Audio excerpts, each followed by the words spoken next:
दुर्दैवी घटनेत मृत पावलेल्या पवार आणि पिंजारी कुटुंबियांची भेट घेत माजी मंत्री बाळासाहेब थोरात यांचे आश्वासन. कोळेवाडी रोड संगमनेर येथे भूमिगत गटार दुर्घटनेत मृत्यू पावलेल्या अतुल पवार आणि जावेद पिंजारी यांच्या कुटुंबियांना भेट देत माजी महसूल मंत्री बाळासाहेब थोरात यांनी सांत्वन केले. यावेळी त्यांनी स्पष्ट शब्दांत सांगितले की मुख्यमंत्र्यांकडे पाठपुरावा करून या कुटुंबियांना तातडीने आणि जास्तीत जास्त आर्थिक मदत मिळवून देऊ. या भेटीप्रसंगी उपस्थित मान्यवर माजी आमदार डॉक्टर सुधीर तांबे, युवा काँग्रेस अध्यक्ष डॉक्टर जयश्रीताई थोरात, शहराध्यक्ष सोमेश्वर दिवटे, स्थानिक नगरसेवक नूर मुहम्मद शेख, विश्वासराव मुर्तडक, नितीन अभंग, निखिल पापडेजा, गणेश मादास, जावेद पठाण, लाला बेपारी, अंबादास आडेप, वैष्णव मुर्तडक, किशोर टोकसे आदी कार्यकर्ते आणि पदाधिकारी उपस्थित होते. घटनेबाबत नेत्यांचे मत. माजी मंत्री थोरात, घटना दुर्दैवी आणि हृदयद्रावक आहे. नगरपालिका प्रशासनाची निष्काळजीपणा स्पष्ट आहे. अपूर्ण कामे, अनधिकृत जोडणी आणि स्वच्छतेसाठी पाठवलेले युवक यामुळे हा अपघात घडला. डॉक्टर सुधीर तांबे, या घटनेचं राजकारण न करता पीडित कुटुंबांना मदतीचा आधार मिळावा यासाठी आम्ही ठाम आहोत. डॉक्टर जयश्री थोरात, महिलांना भावनिक आधार देत त्यांच्या व्यथांमध्ये सहभागी झालो. या दुःखात काँग्रेस पक्ष कुटुंबियांच्या पाठीशी आहे. जनतेचा मोठा सहभाग. यावेळी शहरातील नागरिक, महिला, युवक, स्थानिक कार्यकर्ते मोठ्या संख्येने उपस्थित होते. डॅश न्यूज मराठी प्रतिनिधी अन्सार सय्यद. व्हिडिओ यशोधन. नाशिक, छत्रपती संभाजीनगर, पुणे जिल्ह्यातील प्रमुख भाग व सोशल मीडियावरची एकमेव विश्वसनीय वृत्तवाहिनी डॅश न्यूज मराठीवरून एक महत्त्वाची बातमी.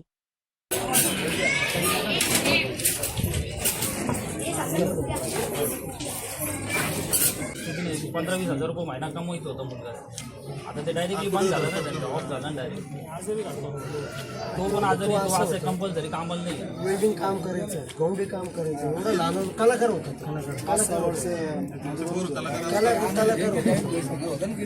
आणि त्याचा स्वभाव तसा होता की तो कुणालाही मदत करेल. ते मदती घात झाला त्याचा, मदत करून चांगल्या भावनेने गेला. मी त्याला घ्यायला यायचं ना, त्याचे घरचे लोक जबरदस्ती त्याला तयार करून माझ्या बरोबर फोटो आहे ना आपल्याबरोबर. माझ्याबरोबर एवढी गरज होती त्यांना पण कामाची. इलेक्शनच्या काळात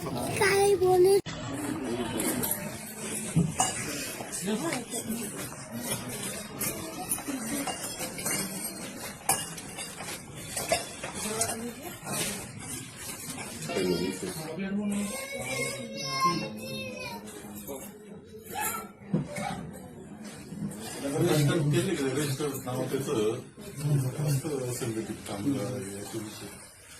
रजिस्ट्रेशन ऍक्टिव्ह होतं म्हणजे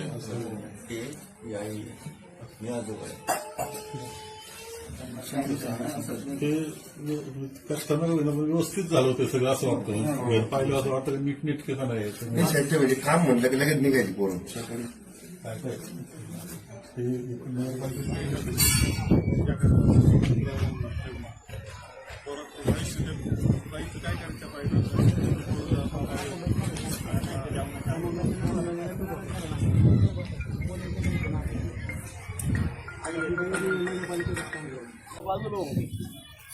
जबाबदारी नगरपालिकेची. नगरपालिकेवरच गुन्हा दाखल झाला पाहिजे.